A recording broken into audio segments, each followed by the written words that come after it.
for this chapter then is to talk about reaction arrows. And we're going to talk about reversible reaction arrows and irreversible reaction arrows. I keep saying this wrong. That's why I'm talking so slowly right now. Plus, I have a house full of people. So, and there's no way I'm going to get really good quiet for background noise right now. Just be patient and please, and I will do my best to make this a video that you can follow along nicely. All right, so we're going to talk about reversible and irreversible reaction arrows. Now, some reactions are drawn as equilibria. Let me go here to my marker. Let me get my marker out here. So here's an equilibrium, and what this means is that we have appreciable amounts of both the reactants and the products. But with an irreversible reaction arrow, we only have products, right? So as this goes along, we're not going to get an appreciable amount of the back reaction, okay? So the question of reversibility is both kinetic and thermodynamic question. Oftentimes, let me say right now at the outset, whenever we need reversible reaction arrows, we will make an issue out of it. We will make an issue out of it. We're not going to sneak these arrows up on you. Sometimes we use irreversible reaction arrows even when the reaction is both reversible and irreversible, because we're just sort of being general.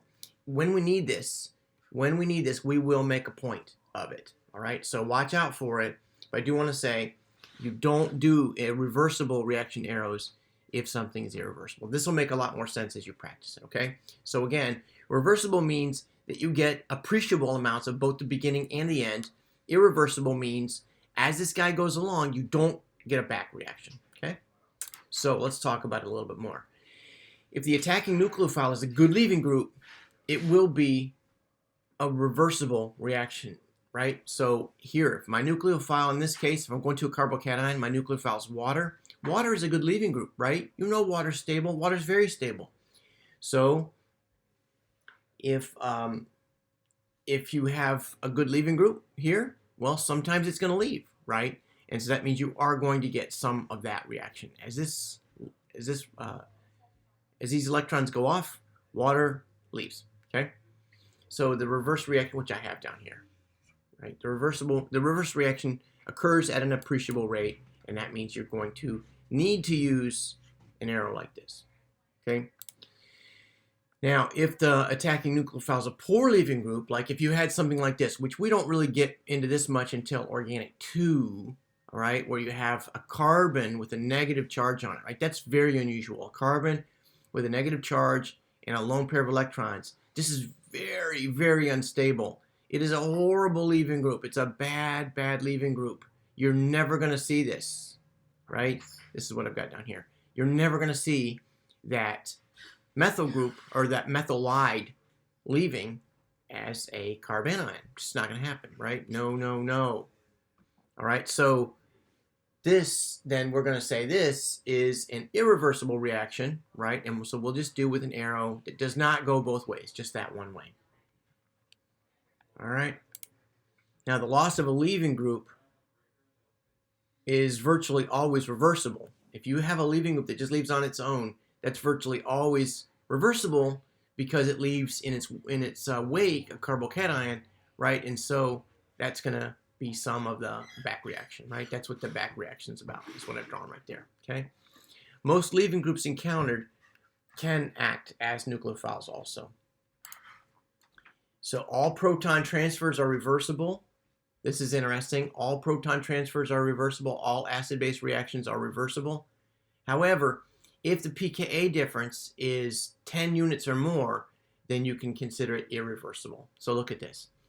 If I've got a very strong base right here, very strong base, right? I know it's a very strong base because the pKa of the conjugate acid is so high, right? And so look at the difference between this. This is water, which is not a strong acid or a strong base. If this proton is transferred over to the butane to make butane, then you're simply not going to get any of this back reaction. This reaction is not going to happen, right? Because look at the pKa difference between the two acids. Here's the acid on this side, and here's the acid on this side. This is so weak, 50, That's over a 30 a pKa difference of over 30, right? However, if you get water and another acid, which is this is tertiary butanol, right? The pKa's are very similar, right? They're there's a difference of a factor of 100, but or 2 if you're doing the log scale, right?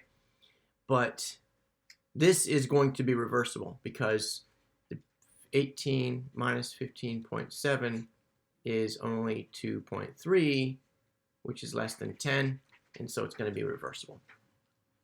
All right.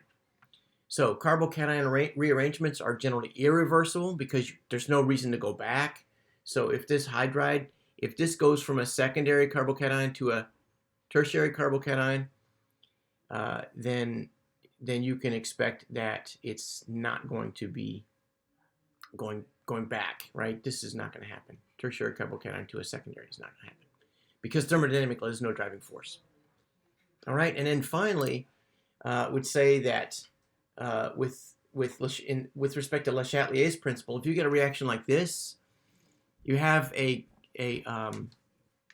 making a carbanion here, making a carbanion, and you're making nitrogen gas, right? So you would think, well, maybe these electrons can come and attack there, and these go here, and you might get a reversible reaction. However, one of the products is a gas, and it's going to bubble off, right? Bubbles off, and it's going to leave the reaction before it's possible for the back reaction to occur. All right, so a little bit of a clumsy video there, but I think, well, hopefully that's helpful. For reaction arrows, we need both irreversible reaction arrows and reversible reaction arrows, right? We generally equate these with equilibria, and these we don't call anything. We just say it's a reaction.